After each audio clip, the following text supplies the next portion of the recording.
اللہ تبارک و تعالی ہمارے دلوں میں احساس پیدا فرمائے کہ ہم یہاں اس دنیا میں اللہ کے بندے بن کر آئے ہیں، جانور اور ڈنگر بن کر نہیں آئے، ہم یہاں درندے بن کر نہیں آئے، ہم یہاں دوسروں کے حقوق کے اوپر ڈاکے ڈالنے کے لیے نہیں آئے، ہم یہاں اللہ کے بندے بن کر آئے ہیں اور اللہ تعالیٰ کے احکام کی پابندی ہمارے دل میں ضروری ہے۔ اس کا احساس اللہ تعالیٰ ہمارے دل میں پیدا کیسے ہو جائے، یہ احساس کیسے پیدا ہو، اس کا بھی طریقہ اللہ تعالیٰ نے بتا دیا قرآن کریم، یہ احساس کیسے پیدا ہو۔ 2 طریقے بتائے ہیں قرآن کریم، وہ ذکر کرتا ہوں، اللہ تعالیٰ ہمیں اس پر عمل کرنے کی توفیق عطا فرمائے۔ ایک جگہ فرمایا قرآن کریم میں کہ یا ایھا الذین آمنوا اذکروا اللہ ذکرا کثیرا وسبحوہ بکرۃ واصیلا، اے ایمان والو اللہ کو کثرت سے یاد کیا کرو، اللہ کا ذکر کثرت سے کیا کرو، اور صبح و شام اللہ کی تسبیح کیا کرو۔ یہ حکم دیا اللہ۔ اب بتائیے، آپ ذرا سوچیں، اللہ تعالیٰ حکم دے رہے ہیں کہ میرا ذکر کیا کرو۔ اب آپ ذرا سوچئے کہ کیا اللہ تبارک و تعالیٰ کو ہمارا ذکر کرنے کی کوئی حاجت ہے؟ اللہ تعالیٰ کو مزہ آتا ہے کہ میرا بندہ میرا ذکر کرے؟ ہمیں تو دنیا میں مزہ آتا ہے اس بات کا ذکر میں ہمارا فلاں جگہ تذکرہ ہوا تھا، اچھی طرح ہوا تھا، فلاں جگہ تعریف ہوئی تھی، ہمیں تو مزہ آتا ہے، اس لیے کہ ہماری ایک چھوٹی سی کائنات ہے، اس کے اندر ہم اس بات سے خوش ہوتے ہیں۔ وہ جو مالک الملک والملکوت ہے، جس کے قبضہ قدرت میں پوری کائنات ہے، وہ اس کا حال یہ ہے کہ اگر ساری دنیا مل کر اللہ تعالیٰ کی سجدے میں گری رہے سارے وقت اور اس کا ذکر کرتی رہے، اس کی عظمت و جلال میں ایک حبہ اضافہ نہیں ہوتا، وہ جیسا ہے ویسا ہے۔ اگر ساری کائنات اس کی نافرمانی پہ تل جائے اور اعوذ باللہ اس کی اہانت کرنے لگے، اس کی عظمت و جلال میں، اس کی کبریائی میں حبہ برابر کوئی فرق نہیں۔ تو یہ کیوں کہہ رہے ہیں ہم سے کہ ہمیں یاد کرو، میرا ذکر کرو کثرت کے ساتھ؟ وہ اس لیے کہہ رہے ہیں کہ جب تم ذکر کرو گے اللہ تبارک و تعالیٰ کا، تو اس ذکر کے نتیجے میں تمہارے دل میں وہ اللہ تعالیٰ کے سامنے حاضر ہونے کا احساس دل میں بیدار ہوگا، وہ غفلت جس میں پڑے ہوئے ہو وہ غفلت دور ہوگی، اور اس کے نتیجے میں تمہیں ہر وقت یہ احساس رہے گا کہ میں اللہ کے سامنے ہوں، اللہ تعالیٰ مجھے دیکھ رہا ہے۔ جب یہ احساس پیدا ہو رہا، میں ایک مرتبہ امریکہ میں جو مشہور ریاست ہے ٹیکساس، نہیں جہاں پر یہ ناسا کی جہاں پر مرکز ہے، ہیوسٹن، تو وہاں میں گیا ہوا تھا، تو لوگوں نے کہا کہ ناسا کا جو مرکز ہے جہاں سے سارے خلائی جہاز اڑتے ہیں، اڑائے جاتے ہیں، وہ اس جگہ پر وہاں کا وہ جا کے دیکھیں، ہم پہنچے وہاں پر، بڑا زبردست مرکز تھا، اور سیاحوں کو یہاں تک اجازت تھی کہ این کنٹرول روم کے اوپر جا کر وہاں سے نظارہ کر سکتے تھے کہ کس طرح کنٹرول کیا جا رہا ہے خلائی جہاز۔ تو وہاں میں نے دیکھا کہ اتنا حساس علاقہ، اتنا سینسیٹیو علاقہ ہے، لیکن کوئی نہ پولیس ہے، نہ کوئی نظر آتی ہے، نہ کوئی سیکورٹی کے کوئی خاص، پتہ نہیں اب مجھے یہ 9/11 سے پہلے کی بات ہے، اللہ جانے اب کیا حال ہے، لیکن 9/11 سے پہلے کی بات۔ تو جب ہم وہاں داخل ہوئے تو ایک بلڈنگ کے اندر جب داخل ہوئے تو ایک موٹے سا بورڈ لگا، اس بورڈ پر بس ایک جملہ لکھا ہوا تھا، you are watched, you are watched, یعنی تمہاری نگرانی ہو رہی ہے، تمہیں دیکھا جا رہا ہے۔ بس جب آدمی وہ دیکھتا تھا تو ایک دم سے اس کو دیکھ کے پھٹک جاتا تھا کہ بھائی کوئی، میرا مطلب ہے کہ میرے ہر نقل و حرکت کی نگرانی ہو رہی ہے، تو کوئی ایسی گڑبڑ نہ کر پاؤں کروں کہ جس کے نتیجے میں کہیں پکڑا جاؤں۔ تو لوگ بڑے آرام سے اور بڑے پرسکون اور پر امن ماحول میں وہ پورے اس کا چکر لگاتے تھے، دیکھتے تھے، کنٹرول کرتے باہر آئے تھے، کوئی گڑبڑ کرنے کا دل میں کسی کے خیال بھی نہیں آتا تھا۔ مجھے اس وقت خیال آیا کہ یہاں انہوں نے بورڈ لگا دیا یو آر واچ، تو دیکھا تمہاری نگرانی ہو رہی ہے. اس کی وجہ سے لوگ سارے ٹھٹک گئے اور کوئی بھی گڑبڑ کرنے کا دل میں اس کا خیال نہیں آتا. تو ہمیں تو رسول اللہ صلی اللہ علیہ وسلم نے 1400 سال پہلے فرمایا تھا کہ یو آر واچ. تمہیں یہ فرمایا تھا ان تعبد اللہ کأنک تراہ فإن لم تکن تراہ فإنہ یراک. اللہ کی بندگی اس طرح کرو جیسے اللہ کو دیکھ رہے ہو. اگر تم نہیں دیکھ رہے تو کم از کم وہ تمہیں دیکھ. تو یہ احساس اگر ہمارے دلوں میں پیدا ہو، اللہ تبارک و تعالیٰ اپنی رحمت سے پیدا کر دے. تو پھر جس طرح وہاں چھٹک رہے تھے تو پھر ہماری پوری زندگی میں ہم قدم قدم پر ٹھٹک کر کام کریں کہ جو کام اللہ تعالیٰ کی مرضی کے خلاف ہو، اس کو ناراض کرنے والا اس سے بچیں. تو یہ جو کہا جا رہا ہے کہ ذکر کرو اللہ تعالیٰ کا کثرت سے، وہ اس لیے تاکہ یہ یو آر واچڈ والا احساس تمہارے دلوں کے اندر سرایت کرے. تو ذکر کثیر اللہ تعالیٰ کو کا ذکر کرو. تو اس کے لیے میں یہ عرض کرتا ہوں کہ اللہ تعالیٰ نے جب یہ حکم دیا تو ایسے ہی کم دے دیا، اس مقصد کے تحت دیا ہے. تو اس کے لیے میں یہ تجویز پیش کرتا ہوں کہ ہر مسلمان اپنے زندگی میں چیز کا آغاز کرتے ہوئے صبح کو کام شروع کرنے سے پہلے کچھ وقت اللہ کے ذکر کے لیے، جس میں قرآن کریم کی تلاوت، جس میں کلمات سبحان اللہ وبحمدہ سبحان اللہ العظیم سبحان اللہ والحمدللہ ولا الہ الا اللہ واللہ اکبر، یہ کلمات ایک تصویر پڑھ لو. ایک کام تو میں 4 چیزیں بتایا کرتا ہوں: سبحان اللہ وبحمدہ سبحان اللہ العظیم سبحان اللہ والحمدللہ ولا الہ الا اللہ واللہ اکبر، استغفر اللہ العلی العظیم الذی لا الہ الا ہو، اور درود شریف.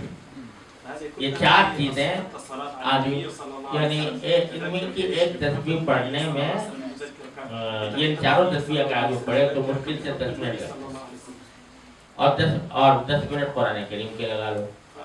تو قرآن کریم اور یہ پڑھ، جب صبح کو آپ نے یہ کر لیا تو اللہ تعالیٰ کا جو ذکر ہے وہ ایک انرجی ہے، ایک طاقت ہے، ایک توانائی ہے. وہ جس طرح آپ ناشتہ کر کے نکلتے ہیں تو دل میں تو آدمی پر تناؤ توانائی حاصل ہوتی ہے اور اس کے اندر وہ آدمی اپنا کام کرنے پر قادر ہوتا ہے. تو یہ ایک توانائی ہے جو حاصل کر کے آپ باہر نکلو تو انشاءاللہ نفس اور شیطان کے مقائد سے بچنے کے لیے ڈھال کے طور پر استعمال ہوگا. اس کی اگر کوئی پابندی کر لیں تو پھر وہ جو تھا نا کہ غفلت، وہ غفلت انشاءاللہ دور ہوگی. دوسرا ایک طریقہ جو نبی کریم صلی اللہ علیہ وسلم نے بتایا اور وہ بھی بڑا قیمتی ہے کہ آپ نے سنا ہوگا، دیکھا بھی ہوگا، بہت سے حضرات پر عمل بھی اللہ کرتے ہوں گے کہ رسول کریم صلی اللہ علیہ وسلم مختلف اوقات میں مختلف دعاؤں کی تلقین فرماتے. کھانا کھاؤ کیا کرو بسم اللہ الرحمن الرحیم پڑھتے، کھا چکو تو الحمدللہ الذی اطعمنا وسقانا وجعلنا مسلمین یہ پڑھو. بیت الخلاء میں جاؤ تو یہ پڑھو، نکلو تو یہ پڑھو، مسجد میں داخل ہو تو یہ پڑھو، باہر نکلو تو یہ پڑھو، گھر میں داخل ہو تو یہ پڑھو. یہ کتابیں چھپی ہوئی ہیں مصنوع دعاؤں کی. میری بھی کتاب ہے جو اردو میں بھی ہے، انگریزی میں بھی ہے، بنور دعائیں کے نام سے. تو وہ اذکار کیوں ہیں؟ یہ اس لیے ہیں کہ تاکہ بندے کے اندر جو غفلت پائی جا رہی ہے نا، وہ جو کھانے پینے میں لگا ہوا ہے یا کمانے میں لگا ہوا ہے اور حلال و حرام کی فکر اس نے چھوڑ رکھی ہے، اللہ تعالیٰ سے غافل ہوا ہے، تو اس کو وقفے سے اللہ تبارک و تعالیٰ کے ساتھ تعلق قائم کرا ہے. اللہ تبارک و تعالیٰ کے ساتھ تعلق. دیکھیے آج کل ہم جب گھر سے نکلتے ہیں اور کہیں سفر پہ جاتے ہیں، ہمارے پاس موبائل ہوتا ہے اور موبائل سے جب تھوڑا سا دل چاہا تو گھر والوں سے رابطہ قائم کر لیا، سلام دعا کر دی، ان کی خیریت معلوم کر دی، اپنی خیریت بتا دی تاکہ رابطہ ان سے جڑا رہے. اللہ تبارک و تعالیٰ نے اور اللہ کے رسول صلی اللہ علیہ وسلم نے یہ ایک ایسا طریقہ عطا فرمایا کہ وقفے سے تم اللہ تبارک و تعالیٰ کے ساتھ رابطے میں رہو، اللہ تعالیٰ کے ساتھ جڑے رہو. ان کی دعائیں بھی ایسی ہیں کہ اگر ایک دعا بھی قبول ہو جائے اللہ تعالیٰ کی طرف سے تو انسان کا بیڑا پار ہو جائے.